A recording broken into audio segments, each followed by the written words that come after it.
le Sénégal a ratifié beaucoup de conventions depuis celle de 72 est plus célèbre.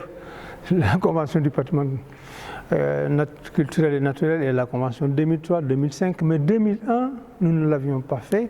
Peut-être qu'il n'y a pas encore un intérêt suscité des recherches pour montrer un peu l'importance de ce patrimoine, de cette convention qui est liée au patrimoine subaquatique. Alors le Sénégal, avec 700 km de côte, le Sénégal qui, comme une bonne partie de l'Afrique de l'Ouest, est entré dans l'atlantisme depuis le XVe siècle, donc une bonne partie de notre histoire est liée à l'Atlantique. Et depuis donc la traite négrière, en passant jusqu'à ce qu'on pourrait appeler la colonisation, jusqu'aux guerres, les premières et deuxièmes guerres mondiales, il y a beaucoup de choses qui sont au fond des océans et qui racontent une partie de notre histoire et que nous ignorions. Aujourd'hui, on a commencé à faire ces recherches timidement, mais quand même des étudiants au département d'archéologie ont fait ce travail avec une bonne formation. Aujourd'hui, on est en mesure de dire qu'il y a des richesses subaquatiques, des vestiges subaquatiques au large de Gorée, au large de Dakar, au Cap Manuel, et si nous poursuivons les travaux dans le delta du Saloum jusqu'à l'île Caraban.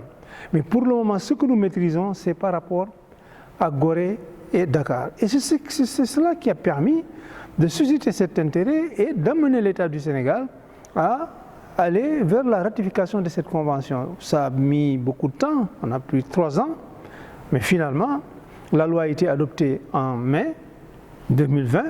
Le président de la République a signé les instruments de ratification et normalement, quand vous signez les instruments, 3 mois après, vous êtes reconnu comme étant, si vous voulez, un pays qui a finalisé la ratification de la Convention 2001. C'était quelque chose, c'était un missing link. C'est vraiment un maillon manquant dans les conventions internationales que nous devions signer. Nous venons de le faire parce que simplement nous avons fait un travail de recherche et d'inventaire qui nous a permis de mesurer et d'évaluer le patrimoine subaquatique que nous avions au large de nos côtes et qui va être valorisé également. On envisage de créer à Gorée un centre de plongée sous-marine, mais également un musée d'interprétation de ce patrimoine subaquatique où virtuellement on peut voir, regarder ce qui se passe à l'intérieur.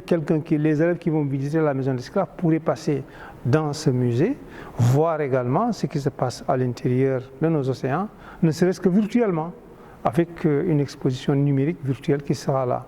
Je pense que c'est l'intérêt du patrimoine subaquatique, c'est pourquoi le Sénégal a ratifié la Convention 2001.